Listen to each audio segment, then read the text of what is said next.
کراچی کو بڑی تباہی سے بچا لیا گیا۔ حساس انٹیلیجنس ادارے اور سی ٹی ڈی نے بلدیہ رائس کوٹ سے 2000 کلو گرام سے زائد بارودی مواد برآمد کیا۔ 3 دہشت گرد گرفتار کر لیے گئے اور دھماکہ خیز مواد ملنے کا مقدمہ درج کر لیا گیا۔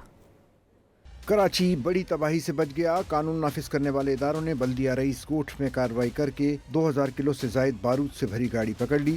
بارود سے بھرے 30 سے زائد ڈرمز اور 5 گیس سلنڈرز بھی قبضے میں لے لیے گئے۔ کالعدم BLA کے 3 دہشت گرد گرفتار کر لیے گئے۔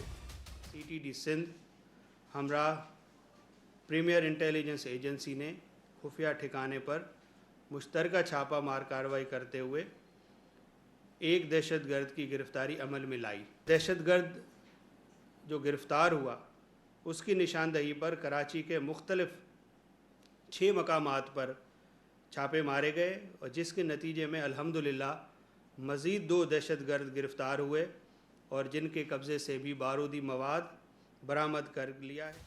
ابتدائی تحقیقات کے مطابق دھماکہ خیز مواد افغانستان سے اندرون بلوچستان اور پھر کراچی لایا گیا۔